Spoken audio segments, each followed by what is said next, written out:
Welcome to the New York Carolina Club Arts Speaker Series. I'm Helen Little, and we have a real treat tonight with Suzanne Weerts, class of '88, and Sharon Lawrence, class of '83. They're here to tell us and talk to us and discuss Suzanne's engaging collection of stories, Champagne Girl in a Budweiser Family.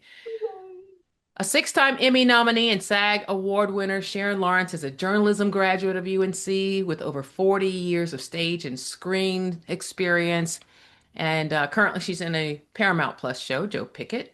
She has been in a host of our favorite shows, including NYPD Blue, Shameless, Dynasty, Desperate Housewives, Rizzoli and Isles, and Grey's Anatomy. In 2024, she earned the Distinguished Alumni Award from UNC and just concluded a limited engagement of the off-Broadway production Pen Pals at the Daryl Roth Theater near Union Square. Some of Sharon's best memories in Chapel Hill are from Graham Hall when it was the home of the Department of Dramatic Arts, and at Harrison's on Franklin Street where she was a waitress. She'll be returning to Chapel Hill to Playmakers Theater in March for rehearsals for Still Magnolias. Awesome. Suzanne Wertz is the author of the new book Champagne Girl. Where's my copy? I got to bring it out first. Mhm. Champagne Girl in a Budweiser Family. She was a speech and communications major at UNC and moved to LA right after graduation. Her career included public relations and sports promotion for a local television station and sales promotion for Disney's Buena Vista Television. Suzanne teaches writing classes and workshops and produces storytelling shows to benefit local nonprofits. And over the past 10 years, she's been sharing stories on stage across Southern California, including at the Moth. Both Suzanne and Sharon served on the UNC GAA Board of Directors, and for 20 years, Suzanne was the assistant director of the UNC Hollywood internship program, for which Sharon was a mentor.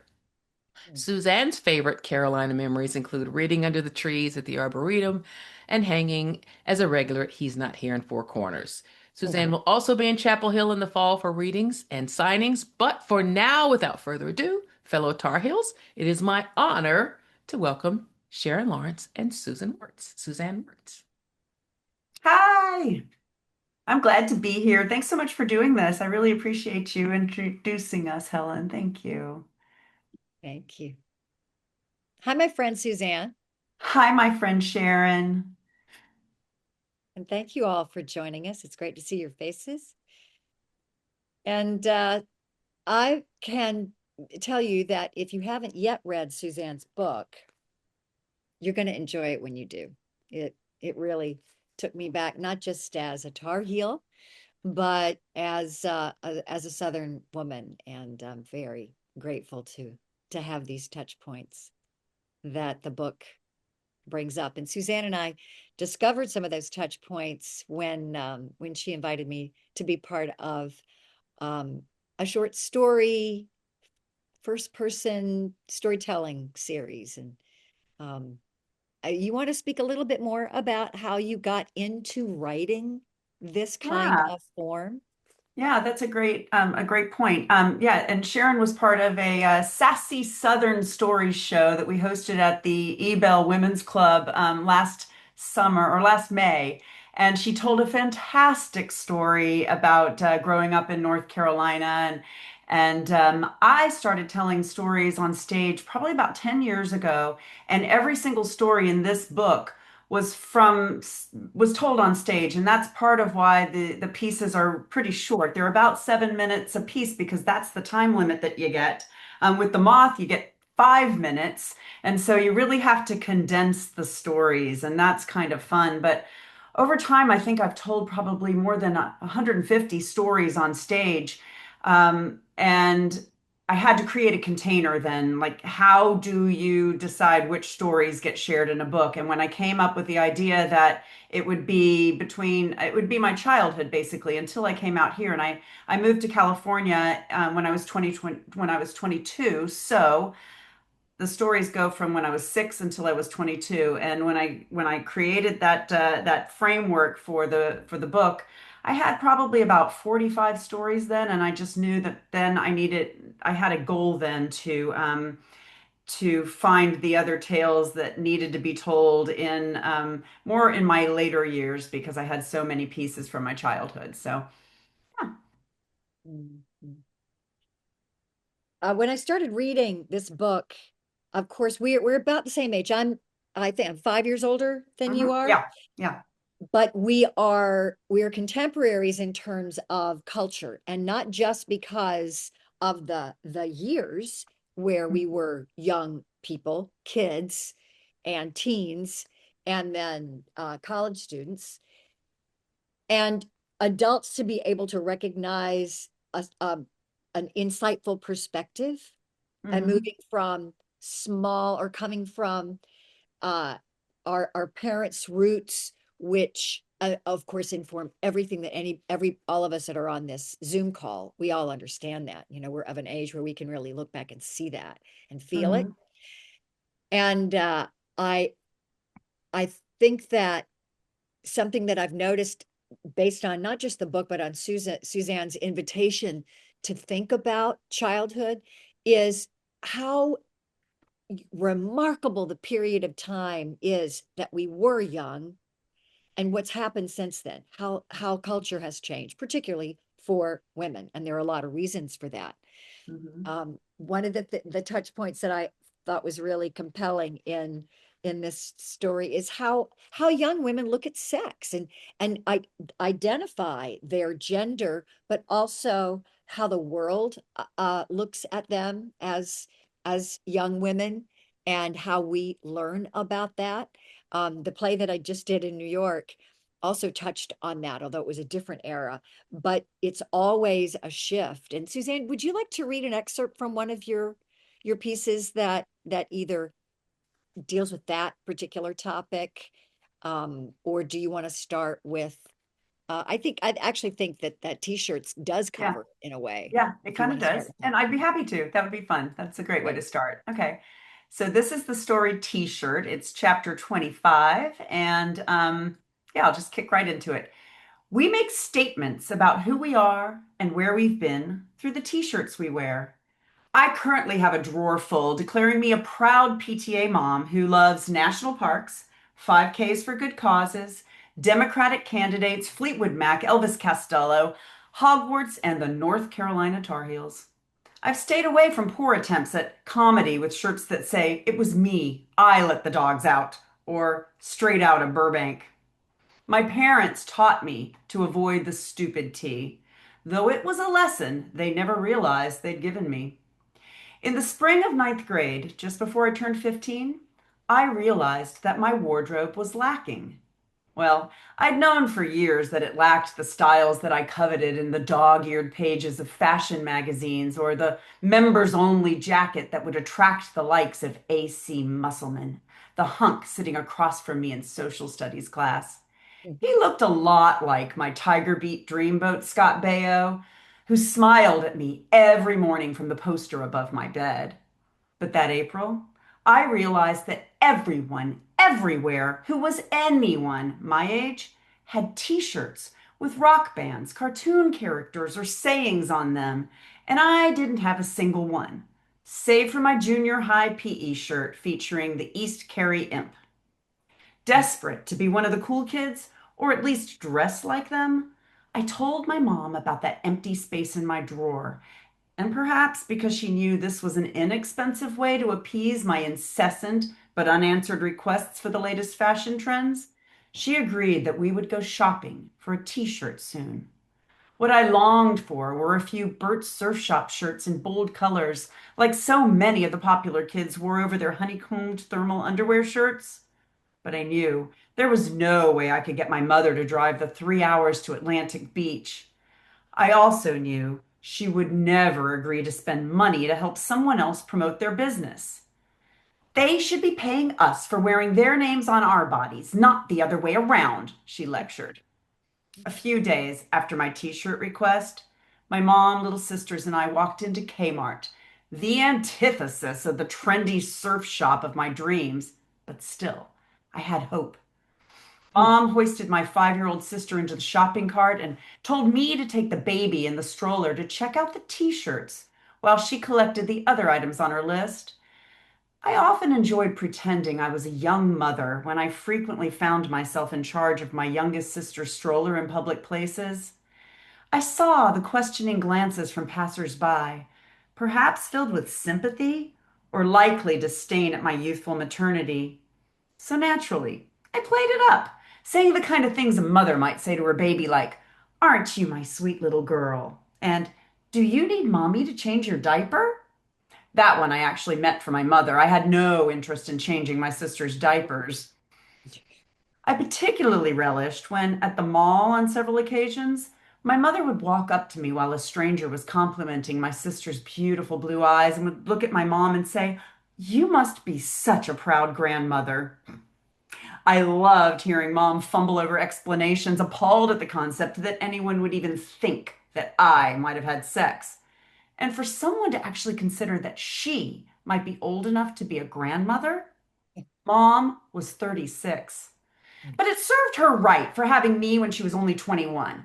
I knew she planned it that way so that she'd have built-in babysitting when she had her second set of more loved children later in life, when she'd had more practice and could do her job better. My brother and I were just guinea pigs. So back at Kmart, I had selected a few of my favorite shirts and had spread them out across the table next to the stack of navy blue and rust corduroys when my mother walked up with a cart full of diapers and various cleaning products. My middle sister was whimpering about wanting a My Pretty Pony, and my mother was clearly annoyed. "Come on, Suzanne," she directed. "We'll come back later and figure out this t-shirt business another time." And she wheeled away without even looking at my selection of options with sayings like, "Frankie says relax," and "Have a Coke and a smile." Only I wasn't smiling. I had one mission in going to Kmart that day, and I left empty-handed. A week later, I was greeted by the happy birthday banner that my mother had strung at the foot of the stairs adjacent to the kitchen, where she always hailed our birthdays with balloons scotch taped to the chandelier, the same pink and white streamers dotted with masking tape from a decade of her three daughters' birthdays, crisscrossing the room like octopus arms, stretching from the range hood to the salad bowl atop the fridge, from the hutch to the pantry molding. Mom stood by the sink smiling and said what she always said on birthday mornings. "Does it feel any different to wake up and be 15, Susie Sunshine?" Mhm. Each birthday, family gifts were piled on the table in front of our seat, along with a box of birthday cereal. Mom wouldn't let us have sugar-coated cereal any other time of the year, but on our birthdays, we could pick out anything we wanted from the cereal aisle. I could count on my brother to guarantee me one annual bowl of Lucky Charms, and I always ensured he got his annual bowl of Golden Grams. Okay. I tore through my gifts on this Memorial Day Monday. A stuffed animal from my sisters, a push button phone from my room from my father, who worked for Southern Bell and knew how to connect the line upstairs. This was a big score because our downstairs phone was still rotary. I not only gained privacy, I now had quick dial convenience. My brother gave me a handmade card promising to let me watch General Hospital for the next week, even though it came on at the same time as Flintstones, which often resulted in epic family room battles. The last package contained two brand new t-shirts. Finally, I thought, I too can make a statement as I walk the junior high school halls. One was lemon yellow with a rainbow arching over the words, "Smile, God loves you." The second shirt was gray and imprinted with black lettering that stated, "I've got what it takes, but nobody wants it." Mom laughed at the look on my face. She thought it was funny and that she was so clever, but she clearly didn't get it at all. How a prude like my mother would give her daughter such a billboard to wear across her slowly developing chest, I'll never understand. And I was oblivious too. I didn't get why I received so many catcalls and inappropriate comments when I wore it. I welcomed the attention, likely because I didn't comprehend it. And my mother, who didn't want me mistaken for the mother of her youngest daughter, was naively oblivious to how what she thought was a silly t-shirt would be interpreted in the world. Eventually, I got grossed out by solicitous offers from strangers to take what I've got. The birthday gift became a nightshirt before making its way into the rag bag. Hmm. That fall, my father spent 3 months working on a job in Fort Lauderdale, Florida. Get me a t-shirt while you're there, I declared while lying on my canopy bed, talking on my pushpad phone. I'd imagined a cool shirt from an exotic Floridian surf shop. When Dad got home, he proudly presented me with a bright red tee from a barbecue joint he frequented down the street from his hotel. Apparently, he also failed to understand the impact that words on a t-shirt might have on the teenage daughter wearing them. Over the right front breast, in white letters, my present from Daddy said, "Munch on my ribs." Oh.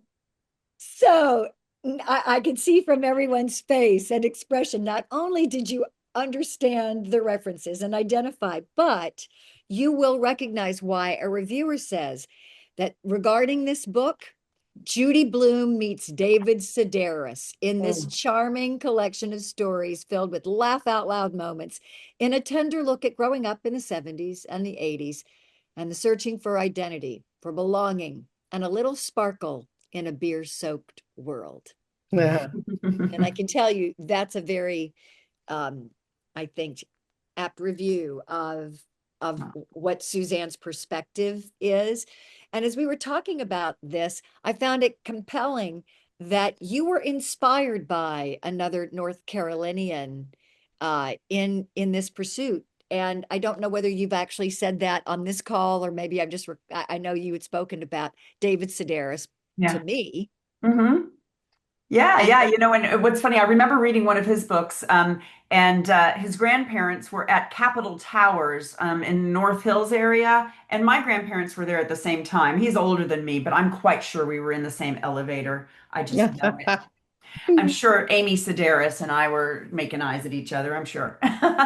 But yeah, I was inspired by him because as I started pulling these stories together, I was thinking that you needed to have to do a memoir. You needed it to have it needed to be a thread all the way through. And I realized in his books, they are individual stories. The stories can live as their own nuggets. And when I freed myself up to believe that that is what the book could be, it really blossomed and came into existence.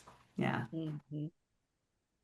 So you help people understand how to write, how to mine what is memory and then make it into memoir.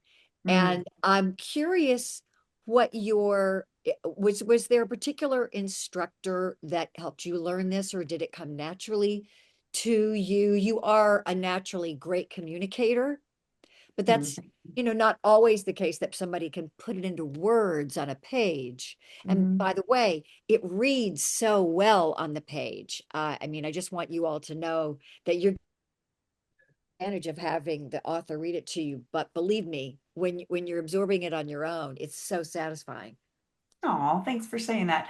I've had several writing teachers. I was a communications major at UNC, and I you did the journalism school because you were a good student. I slept through the test to get into the journalism school because I'd gone out the night before. I was not a very dedicated student. I was the first in my family to go to college, and I don't think I fully recognized just really what college was an escape to me. It was an escape from home, and I didn't realize a lot of the components of what the academics would invite me into, the world that I would get into. So I wish I'd had more writing teachers when I was in college. I really took up writing really about 10 years ago when I started doing some writing workshops, and that's what led me to do the storytelling work. Um, I've learned a lot from my current writing teachers, Wendy Hammers, who you also know, who has co-produced the shows like the one that you were in. And that's been very eye-opening. And I've also taken some classes from other writers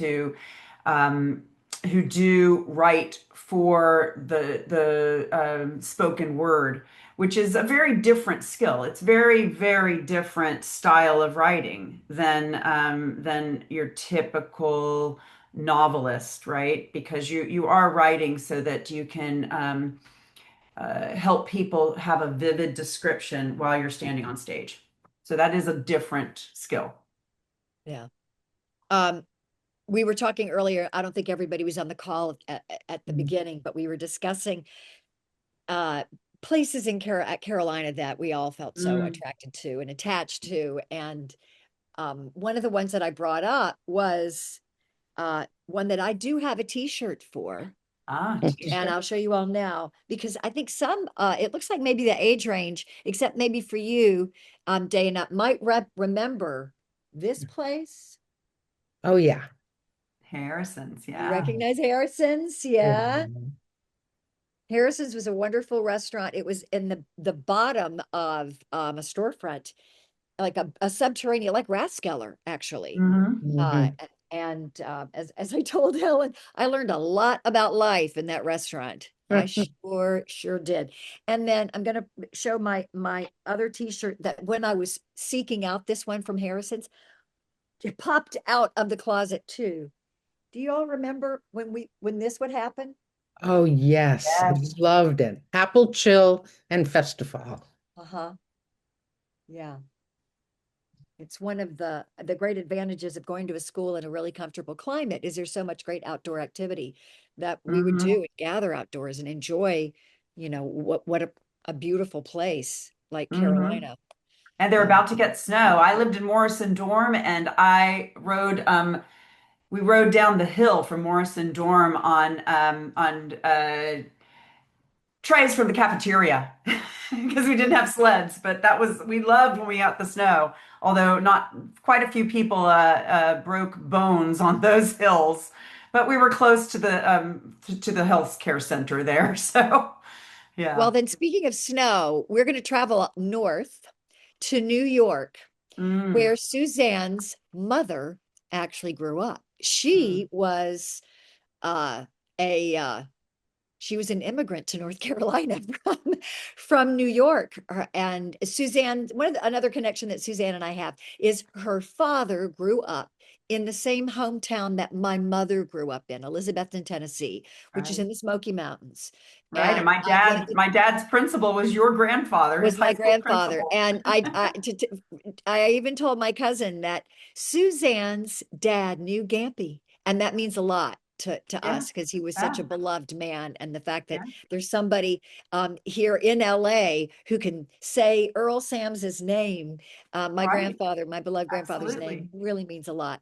I But know. Suzanne's culture and her upbringing, I think, is very unique because her mother had such a different life than most of us in that time. Would you like to read part of Silverfish or Do you want to share it with your acting spin? I'd be happy to. What page? Help me with the page.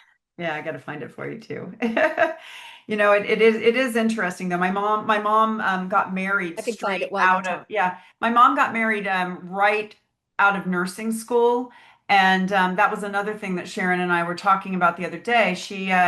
She went to Charleston, South Carolina because my father was in the Navy, and he pretty much immediately deployed and was in nuclear submarines in the North Atlantic. And so my mom at 21 was had her very first job as a nurse, and soon thereafter, maybe 3 months into her very first job, after all that work in nursing school, she got sick in the bathroom, and the head nurse knew what it was. She was pregnant, and they fired her and sent her home to get ready for her baby. So her husband was off at sea, and she lost her job because she was pregnant. And you mentioned that something similar happened to your mother. So back to what you were talking about earlier in our conversation, how things have changed for women. We've borne witness to that. So yeah, you want to share what happened to your mom before? Right. My mom, newly married. I think they married at the same age as your mom. Mhm, Mom was 21 when mhm. she and Yeah. dad got married. They met at Mars Hill College, if you all know that school up in the mountains. Um, And then that was a junior college at the time. Dad finished at Northwestern, getting a journalism degree, and was a journalist in Charlotte at WBTV, and then RAL in Raleigh. Some of you might even have seen Dad on Channel 5 over the years while you were I at school remember him. there. Yeah. And she had her degree in sociology and was very excited about becoming a social worker. And she went for an interview, and the man said, "Are you married?" And she said, "Well, yes, sir, I am." Of course, he saw her ring. "Yes, sir, I am." And then he said, "Are you on birth control?" And I think she sort of stammered, not quite knowing what to say. And he said, "Because we won't hire you knowing that you aren't on, if you can't prove you're on birth control, because you'll get pregnant and you'll leave." And this was in 1961. So now, of course, there are lots of protections for women, and we need to make sure that that stays the case. Right. That That's a significant Yeah. evolution, though, in that window of time for Yes. women, for sure. And of course, at that time, birth control, I mean, there were certain, the pill wasn't even available yet. So birth control was not as reliable as it is now. But nonetheless, a woman could not count on being able to have both a career and a family, certainly then. So back to family, and like I said, we're traveling up north. Silverfish. Aunt Joanne gave us silverfish. She came down from Manhattan with a suitcase full of stylish dresses and expensive outfits from Lord and Taylor for my brother and me, along with a school of silver fish that must have climbed aboard the brown leather vessel from the recesses of her cedar-lined Upper East Side apartment closet. They marched out onto the hardwood floors of our two-story house on Hayloft Circle and straight into the linen closet. They paraded up the walls dotted with Mom's macrame planters and her rough renditions of Van Gogh's Sunflowers that was created in her oil painting class at the Raleigh Civitan Center, while my brother and I were stuck in vacation Bible school at the Baptist Church, even though we were Catholic. Free childcare came with an opportunity for salvation. But after Aunt Joanne's visit, nothing could save us from the silverfish. They darted out of National Geographics and scurried into couch cushions. The slithering, sly, shiny annoyances feasted on bookbindings, carpets, photographs, and dandruff. They multiplied like freckles after a summer in the sun. And for years, every time Mom would crush one under her Sunday bulletin, she'd mutter her annoyance at her sister, who'd left the gift that kept on giving. To me, Aunt Joanne was just another adult who showed up on holidays and asked me what my favorite class was in school, and then took off on some tangent about her own education that didn't interest me. Aunt Joanne's stories were peppered with the names of famous people who had graced her path in the fabulous places she'd been. Her date with Dick Van Patten, who he loved on Eight is Enough. The meals that she'd eaten in the Rainbow Room with its magical views and legendary chandeliers. But her stories were also tinged with bitterness. When she was 5, she contracted polio and was sent to a hospital where the Daughters of Wisdom swore that she'd get more therapy than was available to a bricklayer's baby in Brooklyn. Surely my grandparents thought they were doing what was best for their child, explained my mother in defense of her parents. But Aunt Joanne, 15 years my mother's senior, remembers it differently. Mom didn't know how the nuns tortured Joanne, forced her legs painfully straight, and pushing her to exertion beyond her little child limits. After all, Mom's pictures of her sister's plight were painted by my grandmother, who was equally a victim, having had to send her baby away. As a little girl, Joanne McGrath felt that she had been abandoned. And despite her Elizabeth Taylor looks as a teen and a young woman, her limp stripped away those beauty advantages and colored her perception of life with the hazy gray of a winter's sunset. Though she clearly enjoyed sharing her elaborate stories of hobnobbing with the affluent, and I thought it was amazing that she had overcome her afflictions to achieve such successes. And my mother would wonder aloud after Joanne's visits were over, was she making all that up just to impress us? She was animated when talking about dinner at Lutece, and tea at the Waldorf. But when it came to talking about family, she forever found ways to poke thorns into happy memories and add boulders atop the soil of sadness.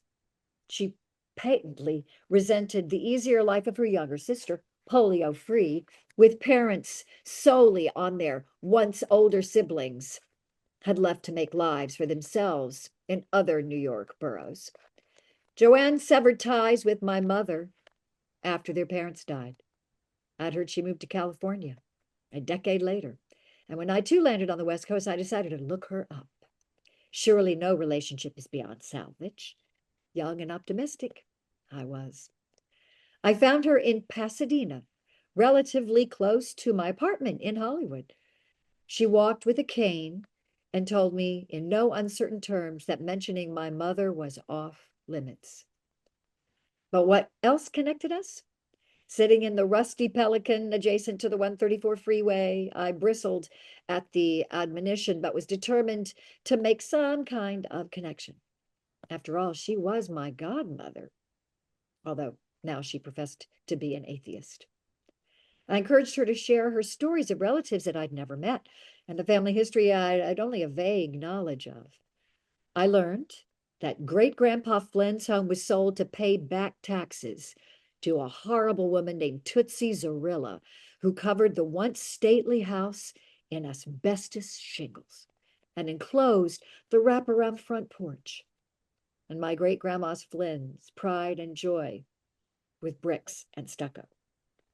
Joanne's stories brought to life the family skeletons nestled in the closet along with those silverfish. She said that her cousin Regina once told my great-grandmother that she had been raped following a Broadway audition and then was committed to a state hospital for the mentally insane, where she eventually died. Some of what Aunt Joanne shared was fascinating, and other stories sounded outlandish or were mean-spirited and likely meant to alter my perspective of some of the relatives that I know that my mother loved. According to Joanne, Cousin Bobby's contracting business had to have been backed by the mafia because she didn't have the smarts to set it up all on his own, having inherited my great-grandpa's McGrath low-level intelligence. Mom had worshipped her grandpa. Uncle Arthur had webbed fingers, which was likely a sign of mixed blood or inbreeding, which Joanne thought was more likely of my father's Tennessee relatives than of her side of the family. But, quote, of course there are exceptions for every rule, end quote. Many years later, well after my mother died, and a Christmas card to my aunt was returned to send her several months after the holidays, and a call to her apartment revealed a disconnected line. I used Google Earth to find the name of her retirement complex, and I called the main office. It turns out Aunt Joanne carried her bitterness and loneliness to the grave.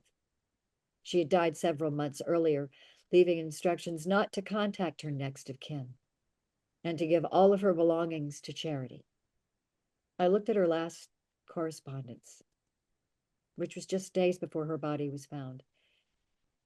And I was glad that I had asked so many questions about our family history, even though I'm not sure what parts of her responses were true and what stories were fabrications.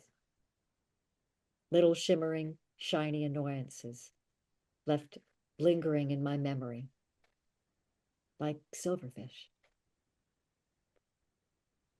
You do a really good job of sharing me. My words. Thank you. It was nice to hear Well, it in someone else's voice. I love that. Thank you, Sharon. I found it so vivid and evocative of the cultural contrasts and the sadness that I felt for that woman whom polio robbed so much of. And here we are facing doubts about polio vaccines and prevention and what it means to threaten another generation Right.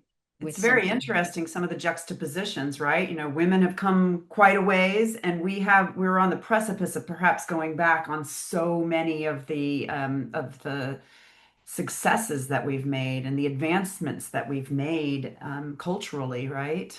Right. And touching on a woman who reports her assault, a young Mm, girl who right, reports her assault and is institutionalized for it. right. And that was not uncommon. Yeah, it's very interesting, right? Right. So yeah, and I think it's just so important to share stories. I think that that's how we learn, not just about our own families, but about ourselves, right? And one of the great things for me with regard to this book is that I've shared all of these stories. Initially I was just going to write them and take them to Kinko's and give them to my children. And I've shared the stories. And my son is currently living at home. He's 25, but he's been here through the whole journey of my storytelling and the writing of the book. And so he's heard all of the stories, and he's thanked me, for giving him that opportunity to see that glimpse into my life and to learn more about not just my own personal history and the history of his family more broadly, but also about that time period that I grew up in.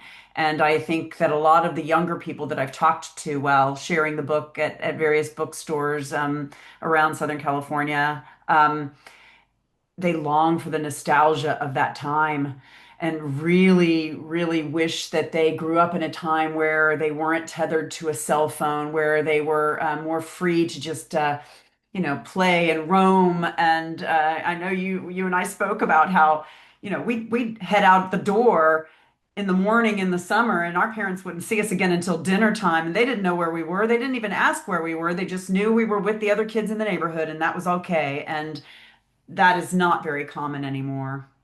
Yeah.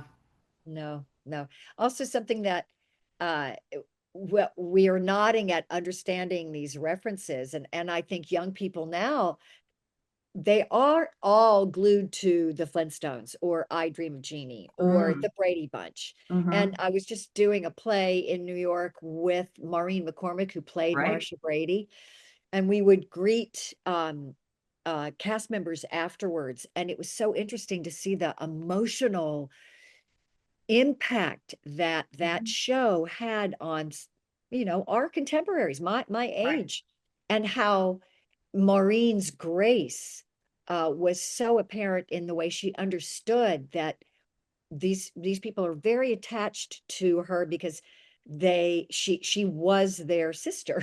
Hmm. Oftentimes Yeah. we would seek these cultural, major cultural touchstones to give us solace, to bring us maybe family life that we didn't have, that we wish we had. And parents that weren't quite like ours. And we also realize that those visions and versions, they aren't necessarily as authentic as true life was. Suzanne and I've talked about how our dads were very typical dads in that era. They came home, they worked hard, they came home. They weren't hands-on with parenting. I mean, mine Yeah. wasn't. And I'm very close to my dad now, and I know you are too. Right. But that was not the norm. That my nephew, his grandson, his parenting is so hands-on. So those kids will be telling very different stories from ours. And we talk about it as nostalgia. Whether it was the healthiest environment, hard to say, but it was ours, and it did Hmm. certainly belong to us, and we all recognize Right. it. Well, it would 100% shaped our generation. The 70s, the 80s, growing up was just so different from now. And it'll be interesting to see what the resonant threads are for this generation as well. Well, maybe it's a So, good time to open this up to questions, as sure. we're discussing what resonates with us, and hopefully you all. Are the questions going to be in the chat, Helen, or do we I just want to? assume that they would just be live, maybe Okay, if okay. you want to click the little raise your hand or just turn your microphone on. My question is, you've told these stories, Mhm. obviously, if you're doing storytelling on stage, you've told these stories, but what is it like to actually put them into print and share, your life in that way? Because once you say them, people hear and it kind of goes in one ear, out the Yeah, other. When it's printed, it's there. you're And right. is there a feeling? Is there a difference? It is an unexpectedly more vulnerable feeling for me, actually. It's been great because I've gotten some wonderful feedback. There is a story in this book called "You've Lost That Love and Feeling," and it's the story of being broken up with at Four Corners in Chapel Hill by a boy I just loved so very much. And I thought he loved me too, but apparently he didn't. And I changed his name in the book. And at Thanksgiving this past year, because the book came out in October, at Thanksgiving, he texted me. We've been in touch off and on over the years, but he texted me and he wished me a happy Thanksgiving, asked how the family was, and then he said, "Love, Dan." Dan was his name in the book, not his name, which means he read it. And I was floored. I had no idea that it would get into his hands. There's always a fear when you put something out in the world. It's how is it going to be received? I changed some names, not others, as I felt it was appropriate. And I ran some of the stories by the people whose names are real to make sure that they were comfortable with them. But Dan saw this. And so I responded to him with, it just said that he'd really made my Thanksgiving by acknowledging this. And then he said that his wife will never let him live down what a jerk he was to me in college, which was all that I needed. If that's all I get from this, no, that just really, it absolutely made me smile. So you don't know how you're going to impact people. I wonder if he will share that story with his son. Yeah. Probably not. Maybe not. Any other questions? Um, Maggie? Hi, hi. Maggie. Hi. I graduated in 76. Yeah. And I was lucky enough to be cast in a play over in Durham at a storefront. A woman who had written in the uh, I don't think she was in the theater program. I think she was just a student at UNC, but she wrote a very autobiographical play. And Mhm. so I got to originate this role. And the other people who were cast were graduates. So it brought me into a whole different world in Chapel Hill of this tribe of musicians and artists and people who are still there and still prolific. So my question is about changing names, revealing identities, because those years were so vivid for me. And I feel like my stories, because of living through the 70s and the 80s, Mhm. um, are going to be interesting, Mhm. especially to women, because so much was possible for us. But what do you do about that, about hiding people's identities, or do you just go ahead and even if Yeah. you change the names, there's a lot that makes it very particular.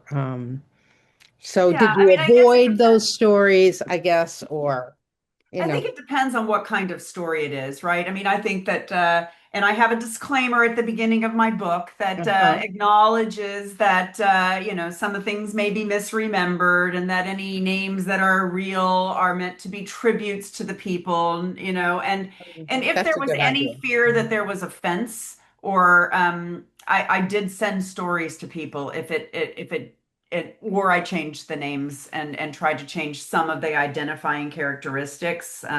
Dan is from a different town from the town I said he's from, Yeah, but Dan totally saw himself yeah. in the He story. knew, and Yeah, yeah. that But was there fine. was Yeah. another story that I did send to a friend from high school, and he expressed that he was surprised that my mother had thought of his mother in the way that she did. He had a Mm. very unique last name, and so he said, "I'd be more comfortable if you changed it." And he ran the story by his sister, and he just said, because our name is so unique. Let just look, it doesn't, it serves the story just fine if it's a different name, right? Yeah. So, and that was fine. That didn't bother me one bit. So, I don't think that any of my stories are so deeply offensive or concerning in that way. But if they were, I would have made any changes necessary so as not to hurt anybody. That was not the point in sharing. It was more a point of connection. Yeah. And it Maggie, if shows you, oh, excuse me, go ahead. if I may add on to that, and then Yes. please finish your point, or maybe go ahead and finish your point now, because All it I might was going to say might was how wonderful that you took the time to communicate. Mhm. That's just the lesson of life, isn't it? That more communication only serves to, make a Mhm. better world. Yeah, right. My thought was that I do think it depends, as Suzanne has said, on context. But you were Mm. talking about a particular kind of a group of people, Hmm. artists, right? Yeah. They were Yes. storytellers, and Yeah. maybe they still are. And chances are they have shifted and changed. And if there is behavior that that they need to be reminded of, something that happened in Suzanne's pursuit of this is Yes. that her father himself has recognized the version that he was when he was young and how Mhm. different he wants to communicate and be in relationship with her now. So because she was brave to identify what was her experience then, it gave him an opportunity to say, I get it. I see where you're coming from. And I not just I want to be different, but I Mm. apologize. Yeah. So there's Mm. an opportunity in the risk that you feel like you're taking to give somebody a chance for grace that they might not have had otherwise. That's beautiful. It was. It has been really a beautiful thing with my father for sure. And there's another story in the book called Bye Bye Broadway. And while I was writing that story, actually, this is when I was cast as Rosita Alvarez in Bye Bye Birdie when I was Hmm. in ninth grade. And I was terrible. I was absolutely terrible, but I wanted to confirm how horrible I was. And so I called the people who were involved in this play with me, and they confirmed my suspicions.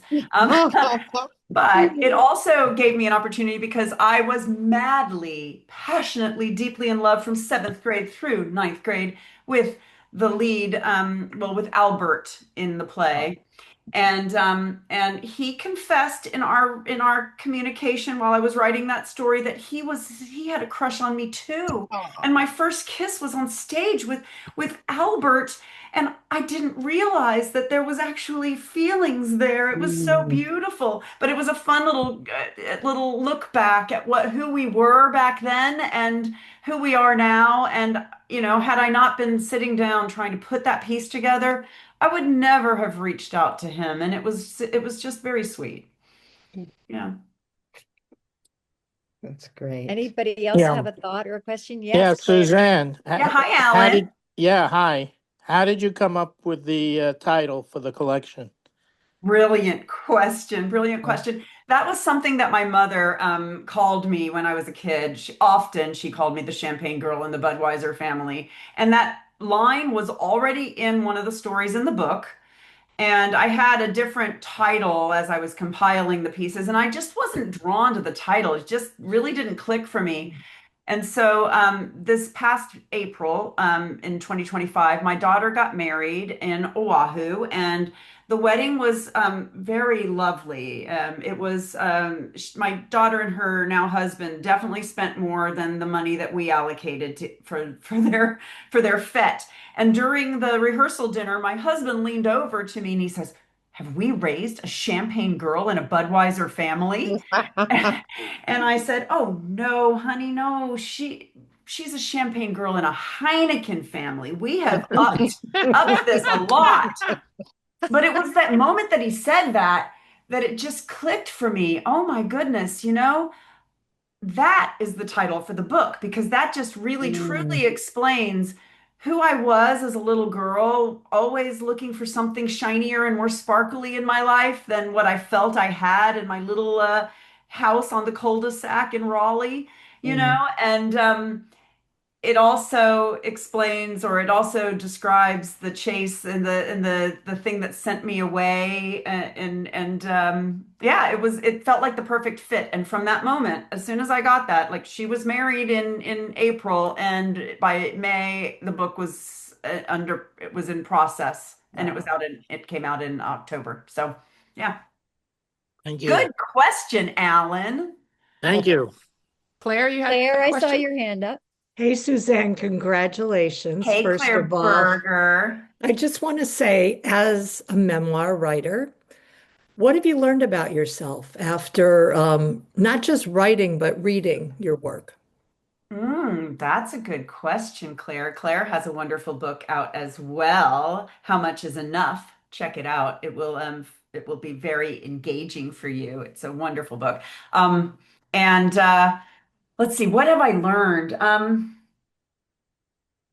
have learned that I am very grateful for the upbringing that I had, the things that I laugh about, or that once plagued me. I see them as being just so foundational to the person that I am now. There's a story in the book about my mother was one of the leaders in the North Carolina Right to Life, and so as a child, I spent a lot of time um, protesting for the rights of the babies, and it was very foundational to who I was at that time. But I have changed my politics considerably. But what I did learn from my mother is the power of standing up for what you believe in. So my takeaway is, rather than letting that be something that hinders me or is something that I'm angry about, no, you know what? That's what her belief was. But she showed me so powerfully how important it is to take a stand. So I think that we can reframe the things that were troublesome for us in our childhoods or in our lives, Mhm. and see them through a different lens. And that has been very powerful for me, because there were a lot of things I needed to exorcise from my upbringing. And I'm just really grateful for this opportunity to share that. And then, of course, whenever you share a story on stage or in a book or at a book signing or conversations like this, it's amazing what people connect with. And then you really see the value in connection, and how much more in common we have than differences, and we can have conversations with anybody if we really just open up our hearts to have them and be willing to forgive as well. Yeah. I Good think we've got question, time Claire for Berger. one more question before we have to wrap, if anyone has one. No? I've got Uh, one. okay. Hi, Sharon. Hi, Suzanne. Are you planning another one with a different theme? I mean, you're at a stage in your life where you've got so much wisdom and so many more years left to grow and evolve. Would you do this again? I'm not sure if I'm going to do another memoir, but I do have a lot of other stories. And maybe at some point in time, I'll see that container. Maybe my husband will lean over and give me the next title of the next book at some point. But I am working on a work of fiction that I started many years ago that takes place in East Tennessee. And so, and it takes place probably in like the early 70s in East Tennessee. So, and it's loosely based on my father's upbringing. So, yeah, I am continuing to write another piece right now, and we'll see where that goes. It's kind of fun though. I'm enjoying the fiction more, and I think maybe I needed to do this to go back to that. It's given me a little bit of a little wind in the sails, I guess you could say. Yeah. You're so good at it. John, were you speaking? What was your question, John? Where in East Tennessee? It's a Oh, made up town, but it would be my father and Sharon's mother grew up in Elizabethton, Tennessee. So it's a made up town, but in that general area. it's Yeah. also sometimes known as the Tri-Cities. So it's Johnson Mm, City, Yeah. Kingsport, and hmm Tennessee. So again, if you haven't seen the cover, This is how you can find it. This is what it looks like. And Suzanne, where can people get this? Well, it's available at barnesandnoble.com. It's available on Amazon. And you can also go to SuzanneWeerts.com. And there's more information about events and things that are coming up. I'm going to be at the Bubble Bar in Healdsburg near Napa Valley. So it's a champagne bar, and I'm going to be doing a story reading there. I'm at the Ebell, the club that you're also a part of, on February 10th. And then I'm going to go into Chapel Hill probably in September. We're ironing out the details. I'll be in Chapel Hill and hopefully in Raleigh as well then too. So yeah, there's a Will few you be fun there things when I'm coming up. doing Steel Magnolias? No, that's not till I'm not there until September. But you know what? Oh, I really September. I want didn't I know that. really want to see you in Steel Magnolias because that's in April, right? You're going to start rehearsals in March. Yes, yeah, at Playmakers. Yeah, Oh, that's awesome. It's yeah, so exciting. it Well, really thank you is. both, Suzanne and Sharon. This was amazing. A round of applause for you guys. Hmm. And again, if you want to get Champagne Girl and a Budweiser Family, you can get it at barnesandnoble.com and also on Amazon, and any information at SuzanneWeerts.com. And she mentioned she's going to be in Chapel Hill and Raleigh, and then in LA on the 10th, and Bubble Bar, which sounds like so much fun, in Napa on the 8th. Thank you so much. And David, I'm going to turn it back over Yeah, to you. I'm in Chapel Hill, so I'll look forward to seeing you, Suzanne. And Sharon, I'll see you sooner. Thank you, John. It's good to see you. Thank you all for Suzanne, joining us. Stay warm wherever you are. Yes. Suzanne, Yes. Sharon, Helen, thank you so much, and everyone have a wonderful evening. Thank Thank you. Thank you Thank all for you. being here. Appreciate Go you. Heels. Okay. Go Heels. Yeah.